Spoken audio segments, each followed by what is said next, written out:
what, be down. What? And you did what?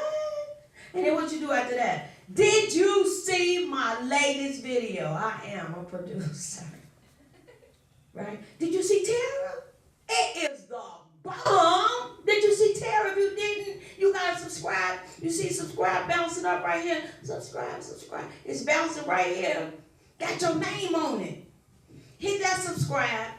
Watch this whole sermon first. Then go watch Tara. That's right. I love you. Ain't nothing you can do about it. My boys and girls behind the prison wall. Reverend Thomas, I love you. I love you. I love you. And I want you to know that we are praying for you here. And so glad to be with you today, wherever you may be. And you'll see our address coming up here. We need your financial support. Help us to keep the great skits and the singing that you have been witness to. Help us to keep this work going. And again, you'll see our address should be popping up right about, see, it's right there. You see my address? I know you're like, man, how can you do that? But watch, here it come again. See my fingers pouncing on that address. Yeah. Write me and we can become pen pals. You write me and I'll write you back. Well, neighbor, I got a wonderful lesson for you today. And the name of our lesson today is People Are Watching Your Life. Mm-hmm. People are watching your life. And you are influencing them in a good way or a bad way. And when you think about it, some of these people may never let you know,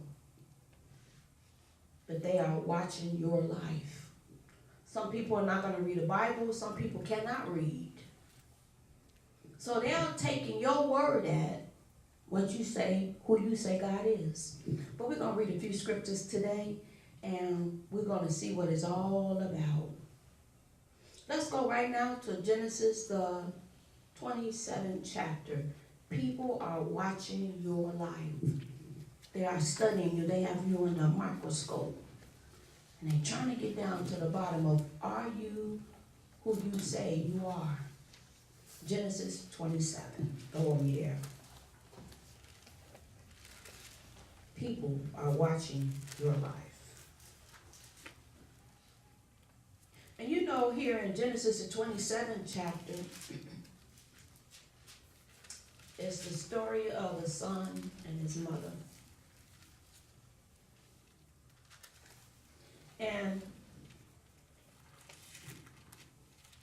Isaac was about to die, and as you all know, as you studied this lesson, he was beginning to lose his sight, and now it was time to give the blessing to the oldest son. And if you study the whole beginning of Jacob and Esau and their mom, Rebekah, the Lord had already made her a promise about the son. And I just think it's so marvelous and it's so wonderful to know that God can favor you in such a way to say that he is going to use your seed. I think it's so marvelous to know that any and every one of us who call upon the name of the Lord have the same rights, have the same privileges. It's not like the white man or the black man or the educated man or the uneducated man. But it's whosoever will. Whosoever will can be saved.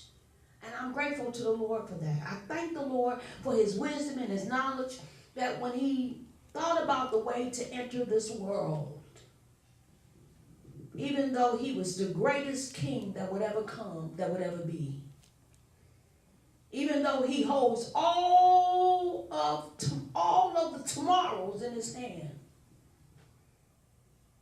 even though he is the author and the finisher of all wisdom and all knowledge.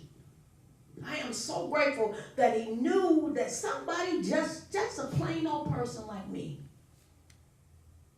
that had he come in all of the glory and the majesty that he deserved, I wouldn't have had a chance. But in that lowly estate, born in a manger, wrapped in swaddling clothes, I can identify with that. But yet, he is still king. King of kings and Lords of lords. And so again, we find ourselves here in Genesis 27. People are watching her life. And so now here's this mother who has the power to influence her sons to make decisions in their lives. Decisions that we see as we study this chapter, that one of the sons or two of the sons, she's never going to see them again. They were watching her as they grew up. Because they're grown men now by the time we get to the story. And she could have spent her time more wisely teaching them the ways of the Lord. But follow me quickly.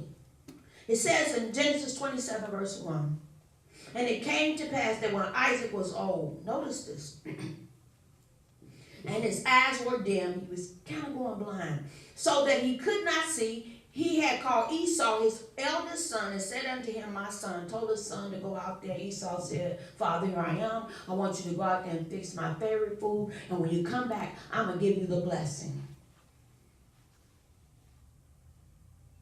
And Isaac knew that God would honor his blessing.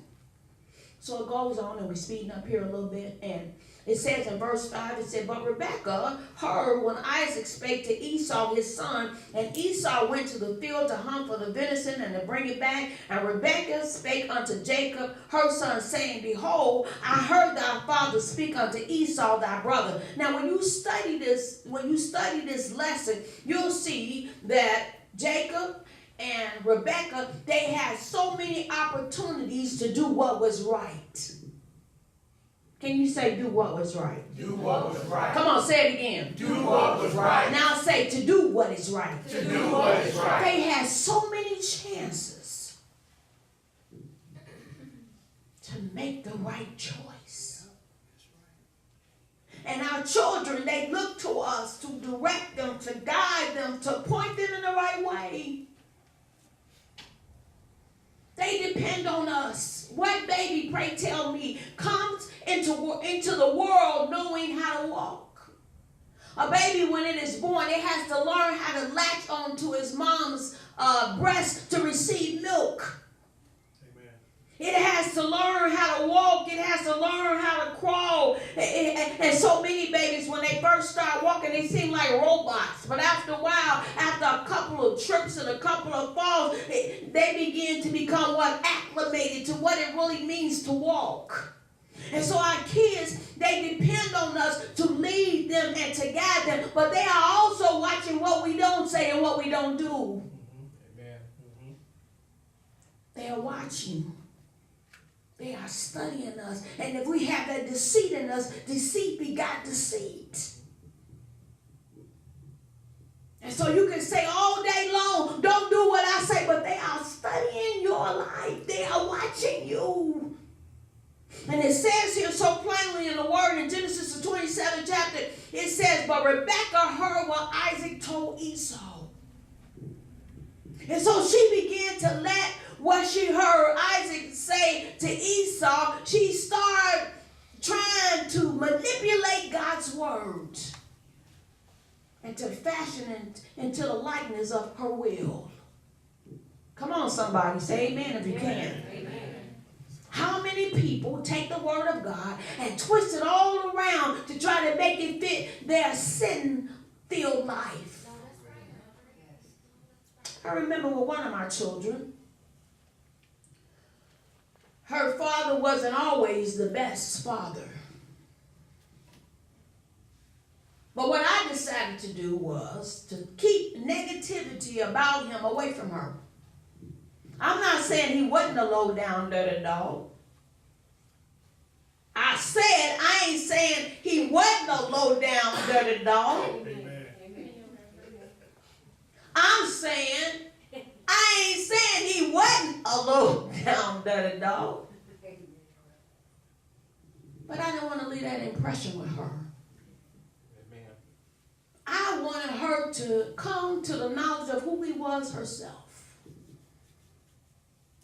Because I found out that if you listen to somebody that's not going the wrong way, you're going to form the wrong opinion. And I didn't want that to happen in my child's life. And as time went on, say as time goes on, As time goes on. as time goes on, As time goes on. she became an adult. And so she was able to establish a relationship with him herself. And some of the same things, pray to Jesus. Some of the same things that he did to me, he did it to her. And so I began to hear her reciting some of the same things I said within myself. So she developed a response based on her experience. But she could never say that I spoke negatively in front of her about him. Because I knew the possibility of the damage that it may cause. And you know what I found out in life? That people will often blame you for stuff. They already want to blame you for stuff that goes on wrong in their life anyway. I didn't want to have it on my bucket list. Right? You feel me, don't you? So I'm saying all that to say that when she was of age, she was able to make that decision for herself. But as she studied my life, she didn't hear me put him down. No. She will find out soon enough. People are watching your life. So Rebecca, so naively, without even really thinking about the consequence, she says in verse 11, let's listen to this. Is something we can really study. People are watching your life. Where are you leading them? Are you filling them up with hope? Are you the reason why your child doesn't get along with his father, that your daughter doesn't get along with the mom? Are you the reason why there's so much confusion on a job? Amen. Because people are watching you and thinking you're an example of deceit. But listen to it, it's right here in the Word of God. Genesis 27:11 says, and Jacob said to Rebekah, now look, this was his chance to get out of it. This was his chance. Listen, have you ever been in trouble? And then while you were in trouble, kind of sitting down, pouting, kind of sitting down, reflecting, kind of sitting down in a no good seat. Come on, you know what that is. Right. It's in the payback seat. Some people say it's the karma seat. But it's the seat when stuff come back on you didn't did. You feel me now? When you in that chair, then all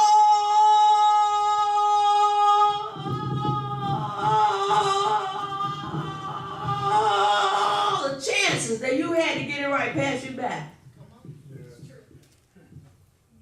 You're sitting down thinking that.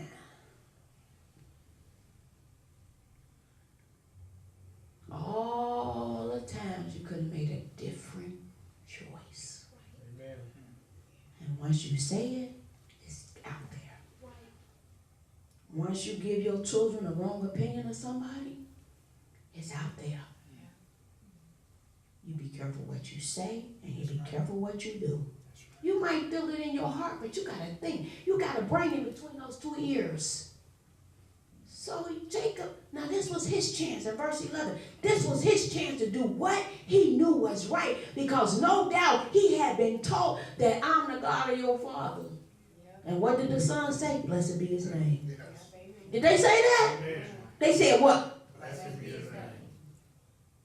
So you know he was taught right. But he was watching his mother. She was teaching him deceit 101. She was teaching him deceit 101. He said, wait a minute. Now listen to him, his somewhat pure ears. He's saying, why are we doing that? Listen what he's saying in verse 11. Why should we do that? Why should we do that to Daddy, Mom? Why are we trying to trick him, Mom?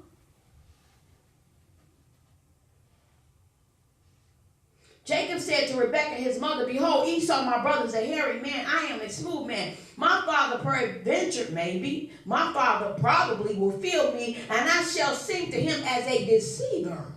Come on now.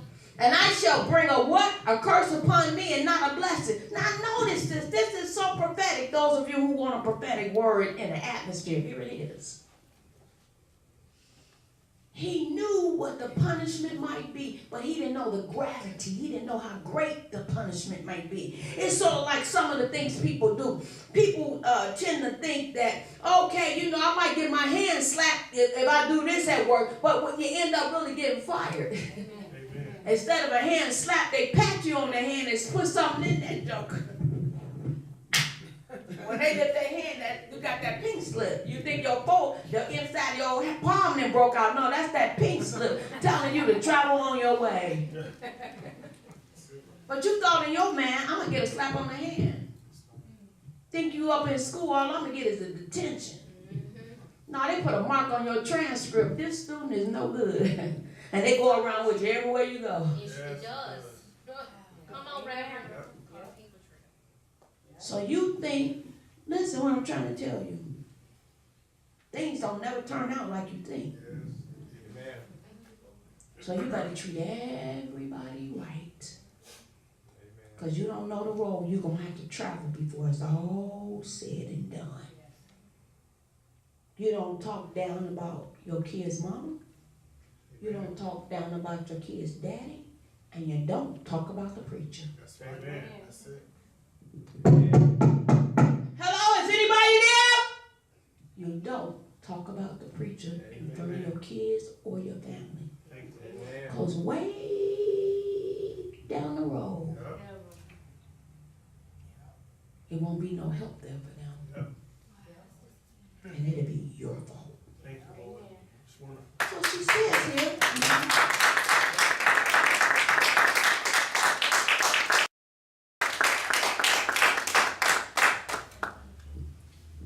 how do you think girls learn to be prostitutes so young?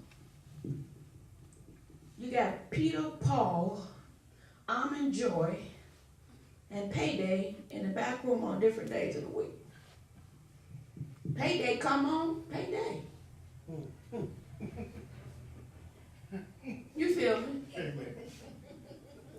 Then you want to know why she hanging out with Shaq, Shake, and Sprite. You want to know, you want to know, you want to know, you want to know. But you forgot when you was young.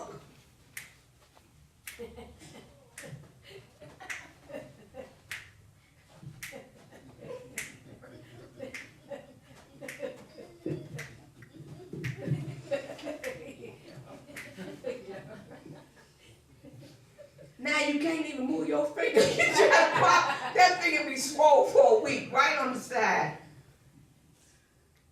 You got 3 forms of arthritis. So now they a whore. They ain't no good. But when you was doing, you was just having a good time. Amen. And what you tell your kid, this grown folk business. But it didn't make them blind, nor did it make them deaf, nor did it make them dumb. Amen. Amen. People are watching your life. I promise you.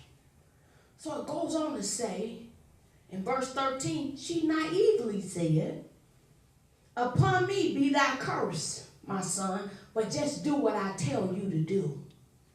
Like she can stand up against God.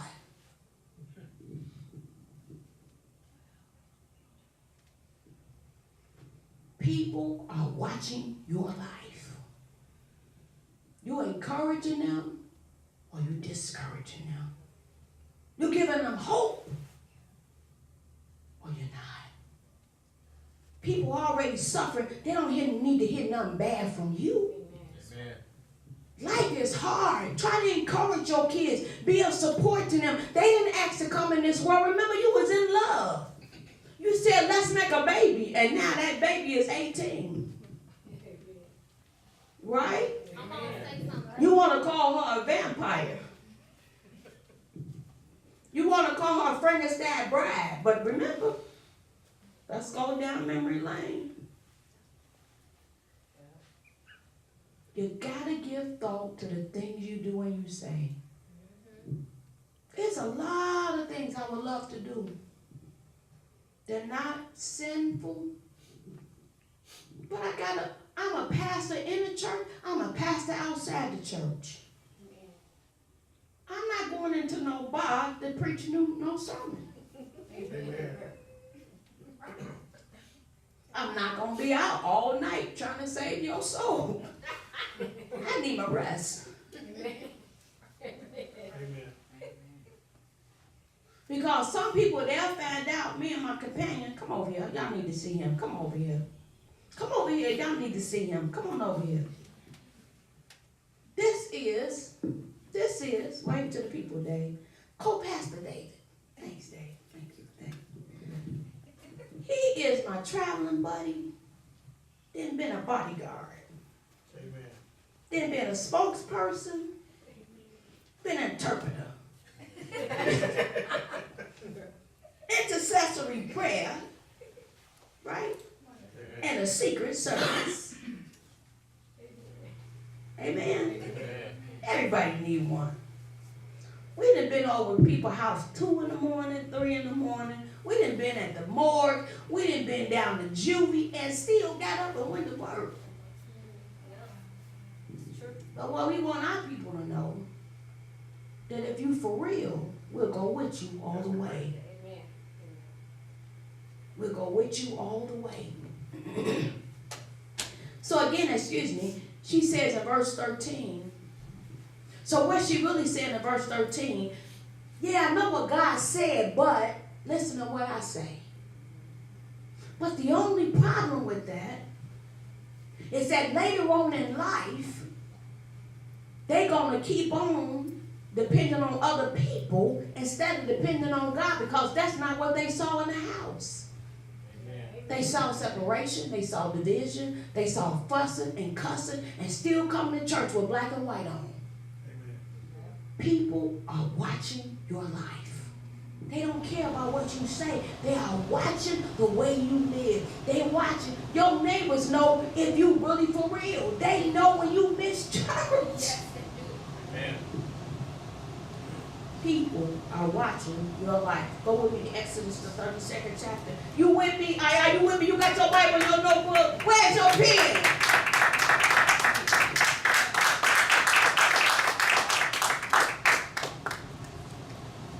People are watching your life. So notice this. This is amazing. Verse 1, Exodus 32. And again, the name of our lesson, neighbor, is people are watching your life. It says here in chapter 32, verse 1, and when the people saw, can you say that? And when the people saw. Come on, real loud. And when the people saw. It says that when the people saw that Moses delayed to come down out of the mountain, the people gathered themselves together unto Aaron. People are watching your life.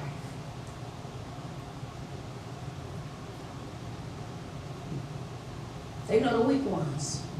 They know the ones that are not dedicated. They know the ones that are not consecrated.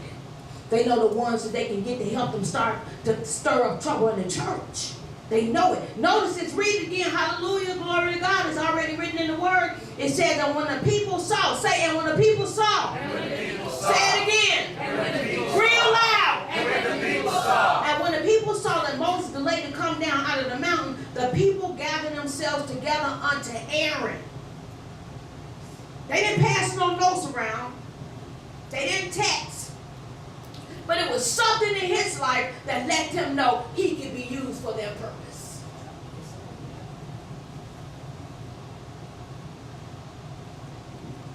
Again it says, the people gathered themselves together unto Aaron and said unto him, up, make us gods, which shall go before us, for as this Moses, the man that brought us up out of the land of Egypt, we want not what is become of him. Aaron, as close as he walked to Moses,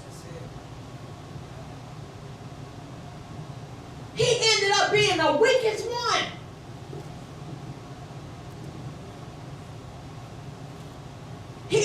He asked Moses, let me go with you. Moses started crying about his tongue was twisted. He started crying. The Lord got a little mad with him because Moses didn't need Aaron, because what came with Aaron was what? Miriam. Say it. Miriam. Say it again. Miriam. Say me. Me. have been you. Amen. See how they got to play with my psychological stuff happening. You know what I'm saying? This one I got to deal with. Right? So notice that this is great. Did Aaron try to run up to the mountain and say he going to take the other 40 days? Because you know Moses did 80 days fast. You know that, right? Is it the Bible? Is that the word? Is that the word? Right? Did 40 days, came down for 10 minutes, went back up for another 40. Right? It says here in verse 2, it's right in the word. And Aaron said unto them, break off the golden earrings which are in the ears of your wives, your sons, and your daughters. He could have been like, hold up, hold up, hold up, hold up, hold up. But it was something in his life they knew. It was something in his life they knew. They saw him walking with Moses. They knew. They didn't cross the Red Sea. The Lord then used him. So when Moses came down from the burning bush, let Aaron handle the rod and perform the miracles. Well, even with all of that, he was the weakest one. Check yourself. Amen. I ain't gonna never leave the church. I'm gonna stand by, boy. Let some woman come along just winking your eye the right way. Reverend Thomas, which way you going? I've seen it happen so many times down through the years. Aaron said, he told them to break it off, do all that, so then Moses up there getting the word of God, y'all. It said in verse 7, the Lord called for an intermission. Look at it in verse 7, the Lord called for an intermission. And the Lord said unto Moses, we got to cut this short. Get on down there. And the Lord reminded them who people they was. What did he say? The Lord said, for your folks. Is that in verse number 7? He said, we got to call this jam session. We got to cut it short. You need to get back down to the crib. Or your people is acting a fool. Amen. Right? So he went down there. Saw that they was acting a fool. Moses is, he baffled. He didn't risk his life. Just like some parents do. Just like some companions do. Just like some people do at work. Just like some good people do in the church. Trying to keep things afloat. Yeah. After all your hard work is done, you find a few weak ones in the church can contaminate the whole church and will bring it down to its knees if you ain't careful. Moses then gave his life trying to lead these people to this point. They was in slavery for 400 years, if I'm not mistaken. So many of them died under the potter's wheel. Pharaoh was real bad to them. Yes. Pharaoh could be compared to the devil any day of the week. The Lord made a way of escape, and here they are after going through all what you've been through in your life. You're going to let a lie take you out the church. You're going to let deceit keep you from being blessed. You're going to let hypocrisy break your marriage apart. Yeah. What is wrong with you?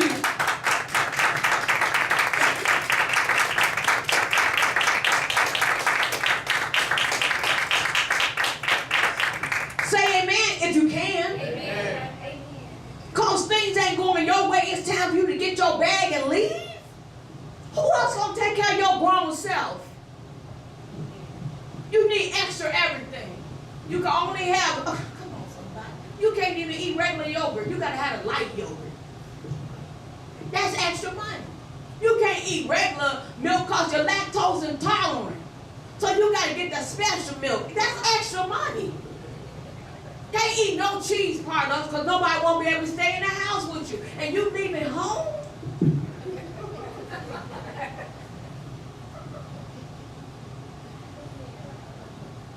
Soon as you eat some cheese with some milk, it just seems like you done bombed all the roaches and leave everybody gone.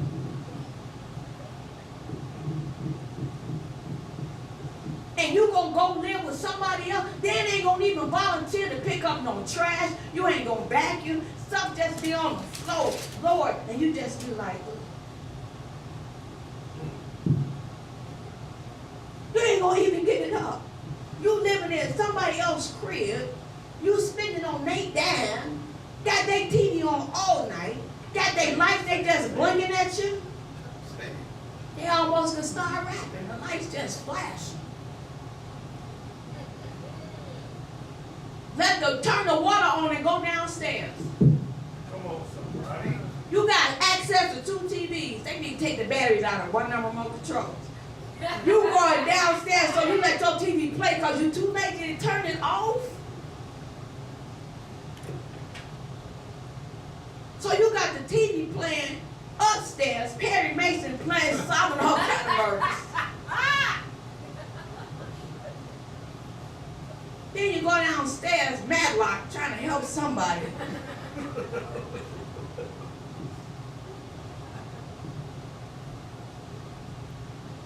All on somebody else's dime. You just fat as a cow. And you gonna go live with somebody else. You lay under their heat. Then you gonna get mad because things don't go your way and you gonna leave. I wouldn't think about it if I was you. You know how long it took for your husband to get used to living with you? Let me talk to you because at certain points it just seems like the air gets sucked out of this building I'm in now. So I had to defer to my friends across the screen. You know how long it took for your wife to get used to your socks standing at attention? Attention! You gotta think. You gotta think. People care about you. People want to see you do well. Just humble yourself. Right? So Moses comes down. And what does Aaron tell him? What does Aaron tell him? I want to get to that part when he told that big fat lie. Verse 22. And Aaron said, let not the anger of my Lord wax hot. I don't know how these people are, that they don't act right. Moses, you know these folks. Don't get mad at me. It ain't my fault. Ain't that the famous line? It ain't my fault. Let not the anger of the Lord wax hot. Thou knowest the people that they got their man on mischief. For they said unto me, make us God which shall go before us. For as for this Moses, the man who brought us up out of the land of Egypt, we won't not what is become of it. And I said unto them, whoever hath any gold, let them break it off. So they gave it to me, and I cast it in the fire, and this calf just jumped out. It really ain't my fault. They was going to kill me. I felt like my life was in danger.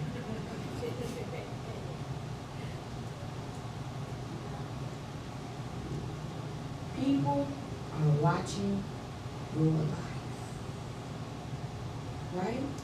Yeah. So then you had to go back up until the mountain again for 40 more days. Go with me to Exodus 33.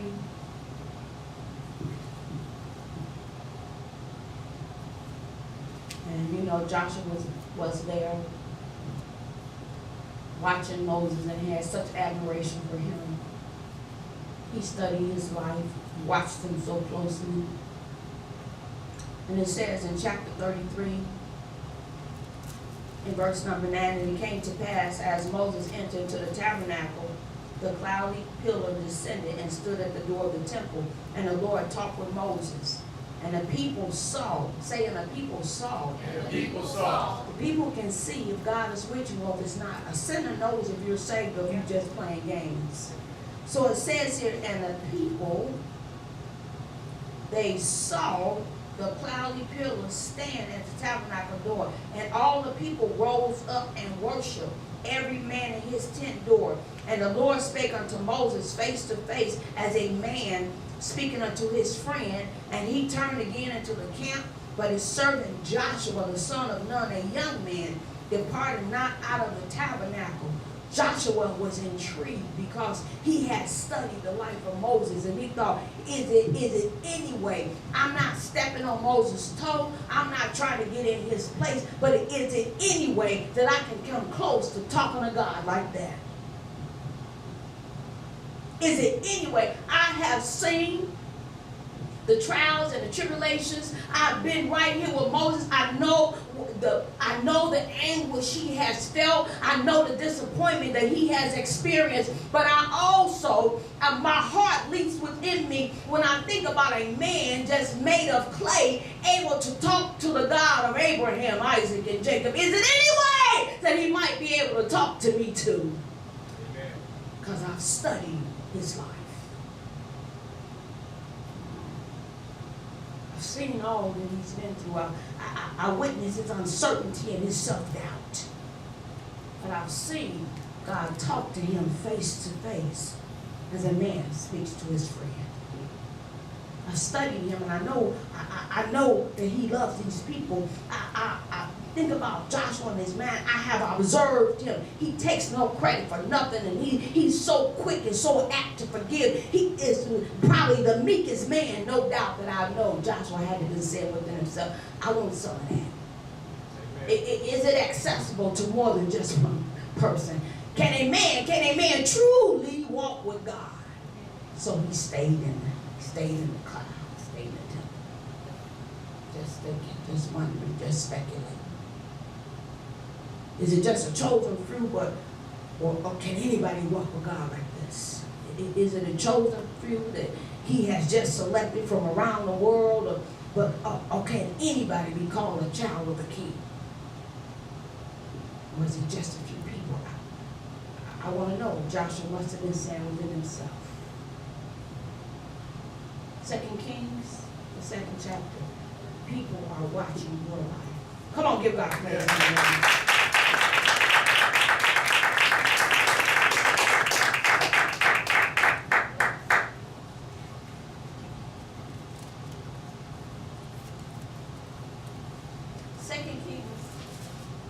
The 2nd chapter.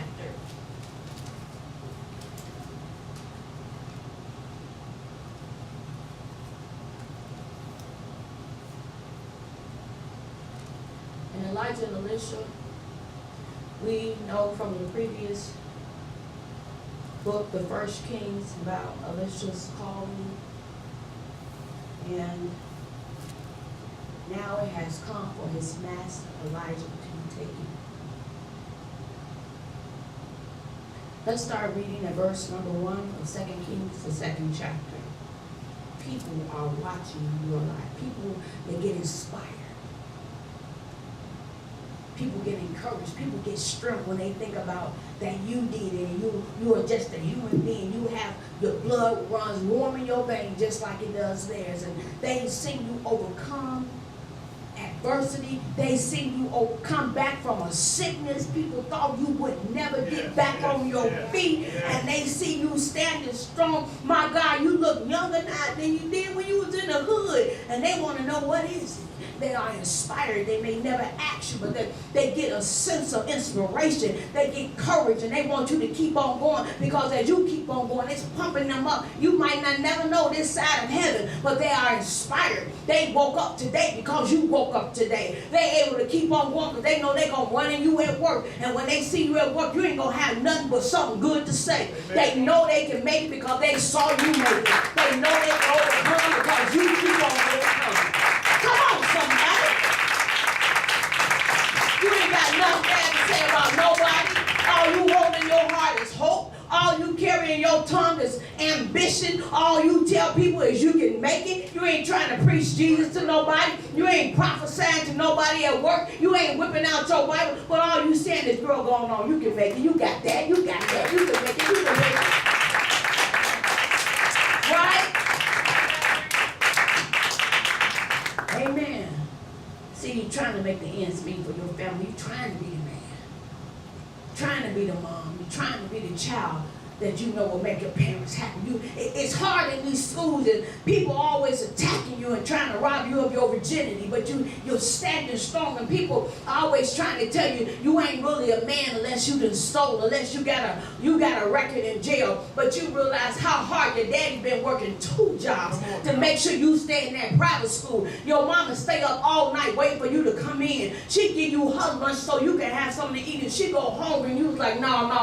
My parents are paying a great price. The least I can do is get my education. The least I can do is make something out of my life. I want my parents to be proud of me. Or when they look back over their life, I want them to see, God, I'm glad I made the sacrifice.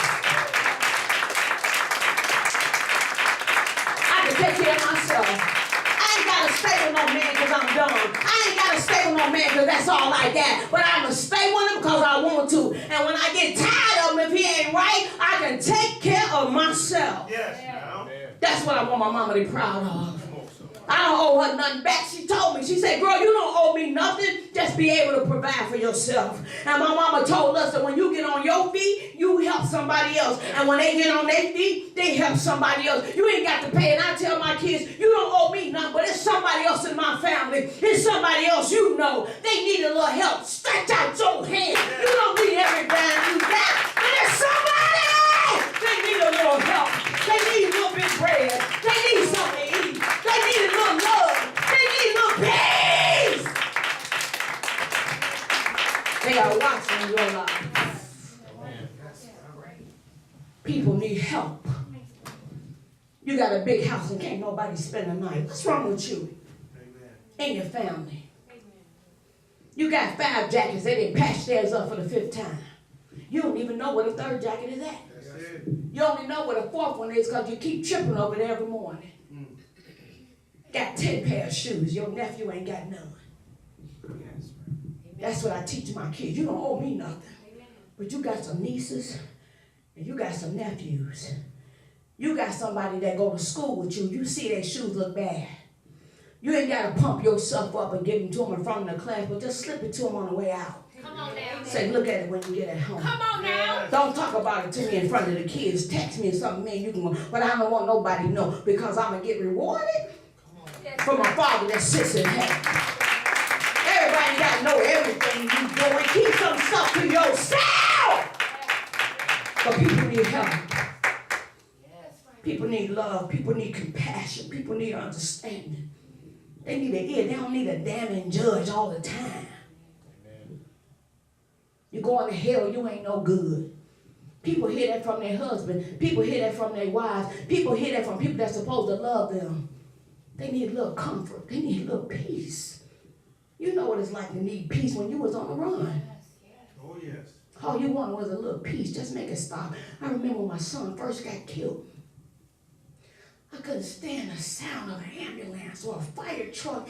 It just tormented me to no end. And I would pray, Lord, please make it stop. But I couldn't stand the sound of a siren. I couldn't stand the sound of a fire truck. I couldn't stand it. It was so perpetual in my mind. I pleaded, oh God, please make it stop and give me some peace. How many times I thought I saw him on the corner? How many times I thought I saw him walking down the street? But guess what? Every Friday I was in my place. Every Sunday I was at the pulpit. And by that he gave me peace. Because I was in my place, he gave me joy. Because I told him preaching the truth, he gave me peace. He made the storm cease. He made the waves stop crossing. Because I was in my place. Wasn't looking for pity, was looking for prayer. Yes. Didn't ask for no money, asked for intercessory prayer. You believe in God, shoot a prayer for me. And he truly has been able to do for me what no other power could do. And so here is Elisha, and he hears the word, he hears the word, he hears the word, he hears the word. Don't you know your master going to be taken from you today? He said, yeah, I know, shut your mouth. And some of y'all just need a little boldness to tell people, shut your mouth. That's the church I chose to go to. You ain't got to go there. And I was giving my money there before we got married, and I don't want to have to keep on telling you that that's where my finances going to keep on going. Say that, Reverend. Amen. I go to church on Friday, I go to church on Wednesday, I go to church on Sunday, and if they have a production, I'm going to be there every time they call. Now, this is not open for discussion no more. That's it. But see, because you don't say that, they fight you about it. Amen. Can you say amen? Because ain't nobody on this side saying amen with me. See, you got to get that all settled before you say I do. Right. Amen. This is the church I go to. I participate in everything. Amen. Everything might not be nothing this week, but it might be every night next week. Come on, Reverend. Right. See, you got to get that all settled before you get married. Amen, Reverend Thomas. Amen. And that's how some of you done got caught up. But here we are. And it says here, Elijah just kept on trying him to see if he really wanted what was offered to him. They'd go to different places, and Elijah tells Elisha, wait here. He said, no. So he gets down here, and he finally sees that Elisha has his man made up. Verse number 9. But it took him a few steps with him. He wanted to see. Was he really decided about this thing? You remember in the gospel of John, Jesus said, some of you follow me for the loaves and the fishes. You have the appearance that you follow me because of the miracles, but when it thins out, you're not around. Amen. So Elijah wanted to see from Elisha where his heart was. And at so many intervals, he gave Elisha an opportunity. Dude, you could turn back. Mm-hmm. So now, finally, the dust is settled. And we see Elisha is determined. Elisha has his mind made up that he's going all the way. And what inspired him, what made him believe that he could get any part of what Elijah had is because he studied the life of Elijah and listened to his testimony. Amen. He says in 2 Kings 2nd chapter verse 9, and it came to pass that when they were gone over, I would underline that, gone over. You got to go over some stuff to get to that point. You got to go over disagreements to get to this point. You got to go over going back and forth about who you serve. He said, now when they got over. It says, when it came to pass, when they gone over, that Elijah said unto Elisha, ask what I shall do for thee before I be taken away from thee. Now, Elijah's still leaving. He's still leaving the scene, and it sounds like he's happy about going. But Elisha been so faithful. Listen. He said, now what is in my power that I can give you? And Elisha said, I pray thee, let a double portion, not of anybody's spirit, but your spirit be upon me. I have watched you. I know you got to be holy to use the power of God. I done seen you help people and help people and help people. Now you got to think about Elisha's man. He must have meditated upon this because I don't read nowhere in the word what he studied when he asked him what it was he wanted. And when he answered quick, it makes me believe that he was waiting for his opportunity to jump on there and ask for it. Yes. He had, come on somebody. Yes.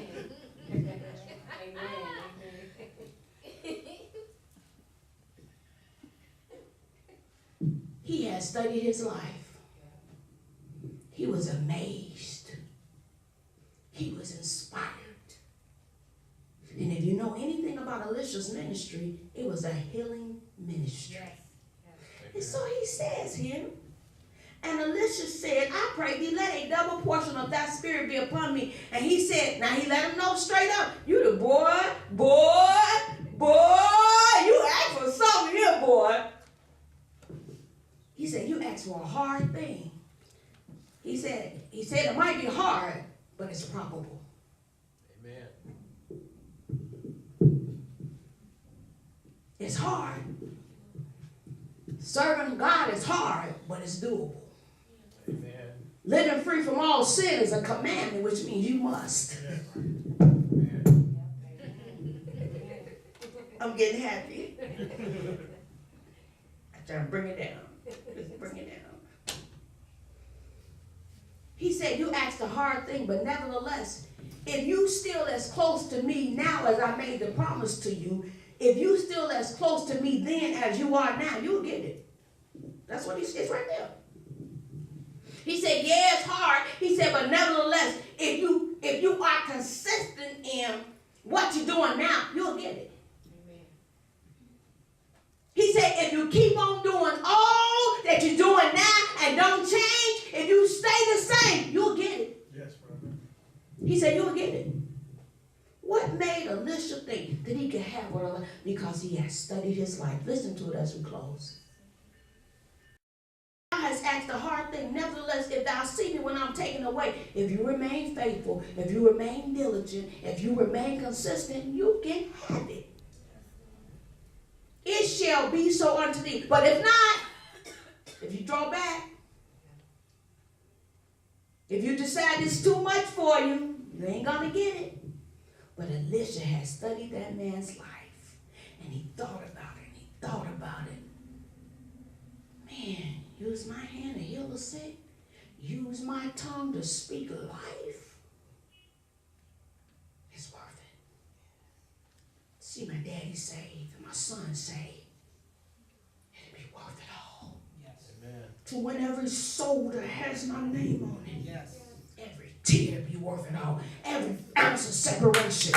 Every hour of persecution. It'll be worth it! Yes! To see the King of Kings. To see the Lord of Lords. To see my mama again. It'll be worth it all! Howdy, howdy, and never goodbye. He said, when you see me, he said, when you see me. And it came to pass in verse 11, I'm running along as they still went on and talked, and behold, there appeared a chariot of fire and horses of fire, and parted them both asunder. And Elijah went up, and the world went into heaven. And Elisha what? Solid. And Elisha what? Solid. And Elisha what? Solid. And Elisha what? Solid. And Elisha what? Solid. And Elisha what? Solid. He saw it.